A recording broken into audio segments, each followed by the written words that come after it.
Tomorrow may rain, so I'll follow the sun. Ang probinsya ng Misamis Oriental, isang tahimik na lugar na mayaman sa agrikultura.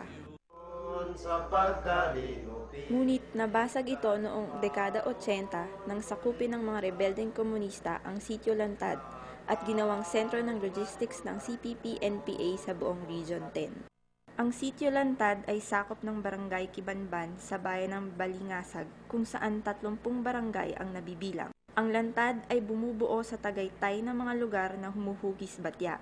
3 hanggang 6 na oras ang lalakarin galing Barangay Kibanban at tatawid pa ng 24 na sapa bago marating ang Lantad.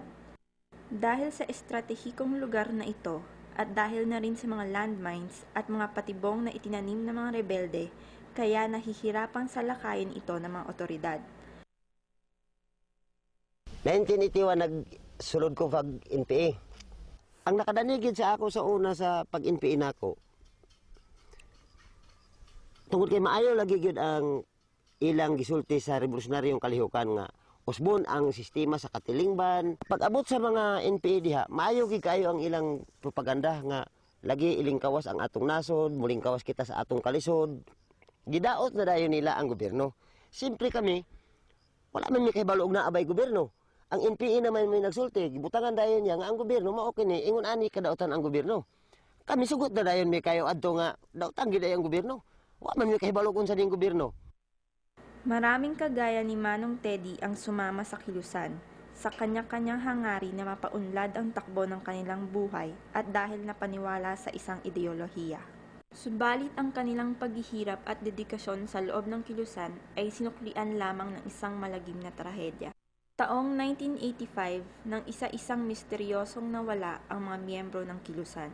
Hindi malaon, isang malawakang paglilinis ang ginawa ng liderato ng CPP-NPA na humuli at pumatay sa sarili nilang miyembro. Kato sir, akong nasaksihan gid adto. Pag sugod nila gapos sa Disyembre 26, di ko masayop. Unang gipanggapos nila ang sulod sa hanay sa unit tanan. Halos-halos gyud gipanggapos, gipang disarmahan. Kay lagi na nakasulod diha sa ilang hanay ang intelligence. Gigapos ako nila. Pagkumang gapos, gibunog, gibitay ako, unya gibali ako pansimbag, sumbagong sa dughan, sumbagong sa likod. Ilan ko dito sa bangag, ila rin kong ihulog dito sa bangag nga naanay patay nga 7 kabok. Kawalo ka diha, iya kong gituklod sa pistola dito, hulog ko dito sa bangag nga naanay patay.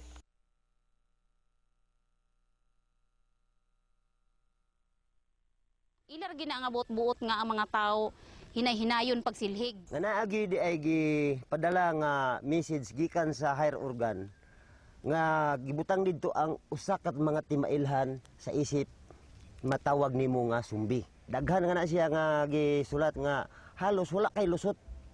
Bisan pagdili ka sumbi kato nga mga patakaran mahimong maluto gid ka nga sumbi gihapon ka bisan pagdili ka sumbi.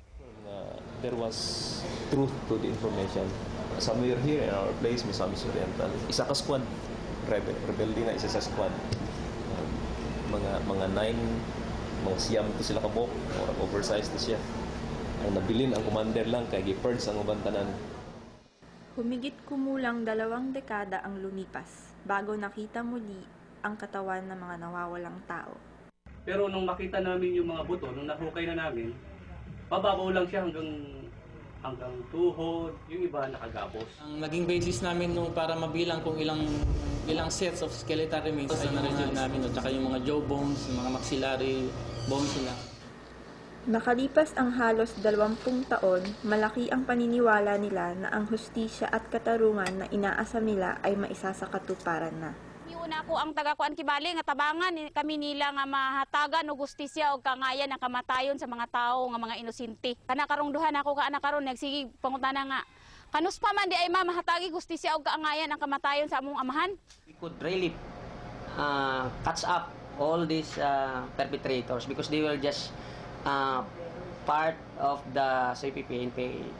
We have really very strong case. They pretend to advocate human rights, but they are the one violating human rights.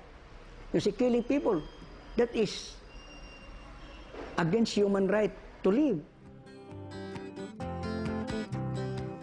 Sabay ng bagong sibol na pag-asa para makamit ang hustisya, nanumbalik ang sigla sa Lantad. Ngayon, patuloy ang pangako ng pag-unlad sa Sitio Lantad.